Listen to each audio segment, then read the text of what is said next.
Hi,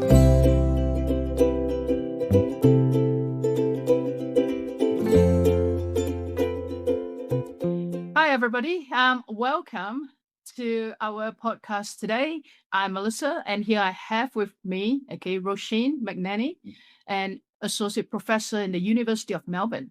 So Roisin is a cross-disciplinary digital health researcher, all right, in healthcare and computing science.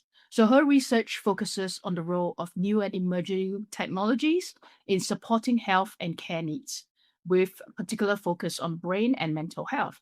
So, for example, you look at youth mental health, eating disorder, body image, and inclusive design in mental health services. She's the director of the CSIRO Next Generation of Graduates program in artificial intelligence in mental health, which is working with national scale organizations such as Turning Point, Headspace, and Origin to develop AI-driven solutions to support organizational needs. So, Roisin, can you tell us a little bit about the relation between AI and mental health? Yes, thank you very much for having me on today. I'm really happy to be here. So AI, maybe I'll start with just a bit of a background about what I mean when I say AI, because I think a lot of the time people are conceptualizing AI at the moment in this kind of generative AI sense, like our ChatGPTs, but it's really a big kind of umbrella term that covers everything from like the algorithms that feed social media to those generative systems that we're really familiar with now, like ChatGPT and Claude. And then there's other kind of AI technologies that are specifically designed for mental health, chatbots and the like. And then, of course, things that we might have seen in the press with kind of avatar-based AIs, like character AI and things like replica, where the young person might be actually, or the individual might be actually speaking to a character and developing a relationship with them. In relation to the role of AI and mental health, there's quite a lot of work that is looking at AIs that are specifically designed for mental health and the fact that they can be as beneficial as standardized care. And then we also have AI developed chatbots like WISA and Wobot that are also specifically designed for mental health support. But the reality is that a lot of people are not using these specifically designed ones. And we're seeing a big proliferation in the way that people are using the generative systems that I mentioned earlier, like ChatGPT or Claude, for their actual mental health support, even though these are not designed for mental health support. Okay, thank you. So, what do we actually know about how young people are using AI for their mental health? So not a lot, I would say.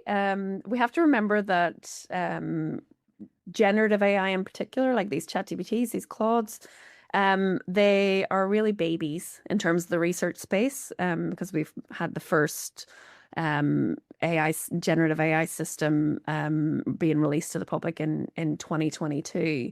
So we're just seeing research start to emerge about how young people are using these AI systems.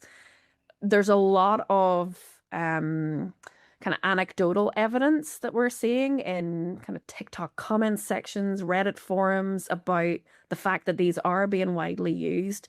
And we're starting to see research emerging, mostly survey-based work that's actually actively looking at how young people are using it and what benefits potentially they're getting from it. And there was recently a very, very large study. It just came out a few months ago. Actually, I think it was in January 2026 by the RAND Research Institute, which looked at 42 million youth in the US. And they found that almost 1 in 5 young people are turning to these AI chatbots when they're sad or anxious or stressed. So I think we don't have Australian data, but I think we can assume that there's similar figures that we can see in Australia. And the challenge is that uh, young people aren't immediately turning to ChatGPT for support with their mental health. It might start off with, you know, looking for advice with simple tasks for school or these other types of low risk activities, maybe different types of advice about what bike they should buy or whether they should get their ears pierced. And then these, as the trust begins to build with the advice that they're getting, this can lead into some of those kind of higher risk mental health and well-being related conversations. Okay. So, you have just kind of like help us in terms of understanding a little bit about the benefits and challenges that they may face um, in using AI for their mental health. Like in terms of, for teachers, how can we support young people in the use of AI for their mental health if we know that they are using it anyway? I mean, I think the main thing is that we need to talk about it and understand that it's likely already happening and help young people to develop some literacy around AI. And I think that's important for both teachers and students and parents. If we're having open discussions about these things, then it can help young people think critically whenever they're using it. Um, and I think we have to remember that there are benefits to young people using it. You know, it's something that's available 24/7. They know it's going to give them a non-judgmental and free advice, and they can feel like they're building a relationship with a technology that actually knows them. Um, but we have to remember that these are not designed for mental health support. And whilst they might be okay for these kind of lower level issues, they're we don't know enough about how beneficial that they are in kind of capturing nuances. And there's some really kind of public cases that we've seen recently in terms of suicidal ideation and completion of suicide by kind of 14-year-olds in 2024, Suil Setzer, if I'm saying his name correctly, and who was using character AI. And then more recently, there was a 16-year-old called Adam Rain who completed suicide after using OpenAI.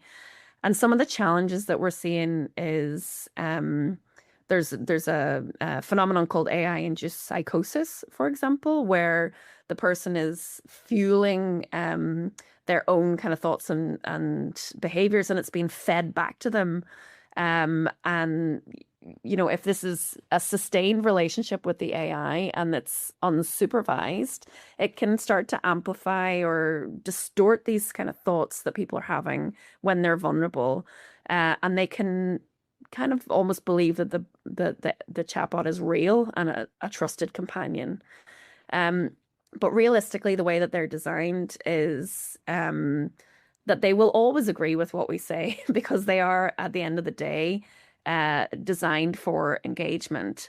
So they do want to please us at every point. And this is causing challenges in the way that even realistic relationships then are being formed. So I think we need to be kind of informed on that, and be sympathetic to the very real relationships that young people might actually form with these AI systems. Ripping them away is not the answer. I think we need to give them AI literacy tools to understand that at the end of the day, these chatbots are machines that are designed to keep them happy. Okay. What sort of, AI literacy tools, you think might be helpful for teachers to, utilize or teach the young people these days? The E-Safety Commission has some really useful resources online, and I think we can learn a bit from a lot of work that's gone into, for example, social media algorithms.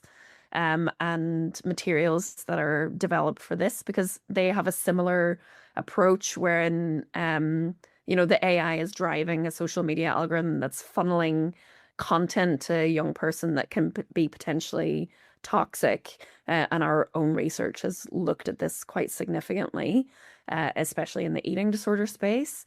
And having a level of literacy that you know that this media is coming to you because it's being funneled through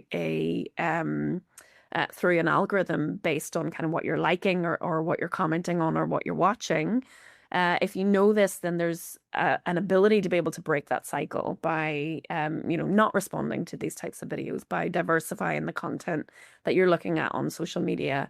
And similarly, if we can give people the level of understanding that this AI is always going to respond to you in the way that you want it to. The information that it gives you might not necessarily be true and should always be checked, especially if it's health information. Then I think we can, begin to give them the tools that they need to be able to think critically when they're using these types of systems. Okay. So actually in terms of AI, like, like how you have mentioned, right? How emotive is it? How emotive is it? It's Yeah, pretty in emotive. terms of, responding to their mental health. Because I do, find it like there might be a huge risk if it is, responding to what they actually want. Yeah. It is pretty emotive. So we've done again in the eating disorder space, we've done quite a few experiments, particularly with ChatGPT. And somewhat ironically, the more information that you give the AI chatbot, the more able it is to safeguard you. So for example, if I tell ChatGPT that I'm a 14-year-old with anorexia, then it's very, very unlikely that it's going to give me um, unhealthy eating and exercise advice. Whereas if it's a bit more nuanced and it's slightly, somebody over the age of 18, perhaps, who might or might not have a history of eating disorders, then there are kind of workarounds to that. But I mean, it's not inherently bad. This is the thing. It's not designed inherently to be inherently bad. Um, and safeguards are in place, but it can only safeguard against what it knows. And whereas in a person-to-person relationship, I could look at a child and understand that it's a child just from having, that view of them, as well as being able to look at nuances in their facial expression, in their body language, in their tone of voice. And that's not something that a chatbot is able to offer. But there's it does a level of kind of intensity matching, and it depends what model you're using. But let's go back to ChatGPT again. If you are speaking to ChatGPT in colloquial kind of language and it perceives you as a youth, it will use emojis. It'll talk back to you in the type of language that you're using. It's generally very, very validating. I'm sorry that happened to you. I'm happy that you spoke to me about this. These are kind of relational phrases that a person would do, but at the end of the day, it is obviously not a person. If there's, if it understands that it's a child, it automatically will redirect to a trusted adult or a health professional in most cases, but it will continue to talk to them because, it does not finish an interaction. It will always follow up with a question. And this kind of sustained engagement that I'm talking about. And I mean, part of that challenge as well is that when you've got this always on, always ready to listen person in inverted commas thing that will always give you a response, that will always listen to you, that will never question you, then it's a very easy thing to then manipulate as well. And it's starting to potentially change the way that people are viewing relationships and especially therapeutic relationships. And I think That's a big challenge. If you're considering trying to move somebody away from something like a chatbot into actual supported therapy with a person. If somebody feels like their needs are being met in that space, even though they might not necessarily understand fully what those needs are because they need professional support, it can be quite hard to remove somebody from that to then be in a position where they're speaking to a counselor, for example, who's using long silences and pauses and trying to get them to think critically for themselves. Right. Can I just, have a bit of understanding in terms of how, AI have been used in like organizations such as Headspace? Because of course, we know that, our youth can actually, phone call in and get speak to somebody. Like, so how do they actually utilize it? So at the moment, I can't speak specifically to Headspace, but most of certainly just from reflecting on the AI and mental health program that I'm leading, organizations are taking a very ethical and a very, very cautious approach to AI. And the majority of innovation that we're seeing is centered more around how it can support things like personalized experiences when you're visiting and using their resources, how it can support counselors on the other end, where there's always a human in the loop. And then those more kind of innovative approaches, which are like person to AI, that's kind of your highest risk category, and these are being approached exceptionally cautiously. And never with just a chat GPT. So we can build models in-house that are much safer and much more confined to, let's say, a set of specific narratives or a set of specific resources. And it will only pull information from those verified set of resources. And that's kind of an architectural design that we can build into the AI to make sure that it is safe and make sure that it is only providing kind of the advice that is recommended and evidence-based. Right. Okay. Thank you. So, it's probably good to know they're not like using it as a first line of, contact with the young people. Definitely not. I know it's not a and there's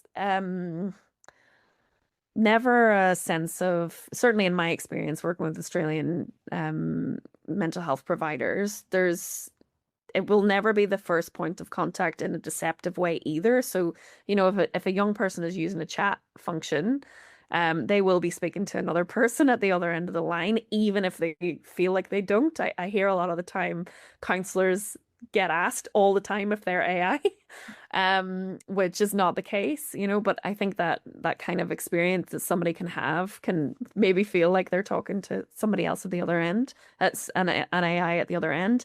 And this is a good use case for AI, this kind of wait list support. And I think it is a very justifiable use case for it, but we just need to design it very, very carefully. So, I mean, a lot of the times when a young person reaches out to those chat services, they could be waiting anywhere up to an hour for somebody to come online and see to them. So we don't want to have that kind of revolving door syndrome, which is kind of what we call it, where somebody um plucks up enough courage to reach out for support, but then has to wait so long that they lose it by the time they get to speak to somebody, especially for those kind of lower grade non-crisis situations. We immediately jump to crisis and nothing when actually there's a big spectrum of support that is required. So for those people who might just be reaching out for the first time and sitting and waiting, conversing with a chatbot is actually a really useful use case to give them a little bit of psychoeducation to get them prepared for the session. And as long as it's very clear and transparent that they are speaking to a chatbot, I personally see that as a really useful use case for the type of technology in the future. Okay. Thank you very much. So pretty much, when we talk about teachers, supporting young people in the use of AI for their mental health, it is probably more of educating them and helping them to understand, some of the boundaries and to understand how they respond and, some of the risk and stuff like that. Is that right? I think so. And again, just to reiterate, just having a level of understanding that to a lot of people, their relationship with the AI is very real, and is meaningful to them. And, it's not about removing that. It's just about helping them to understand that it is a machine at the end of the day. It is potentially just trying to keep them happy.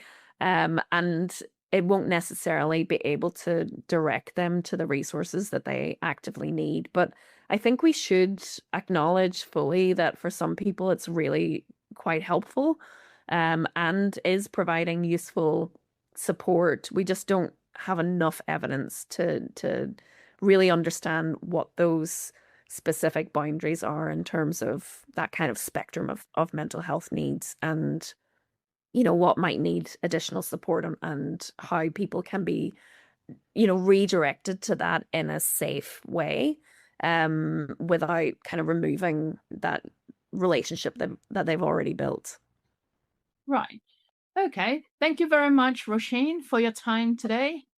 And yeah, hopefully, this gives teachers a little bit of understanding in terms of how they, understand about young people utilizing AI these days and the support that they can then provide to their students. Fantastic. Thank you for having me on. Thank you. Bye.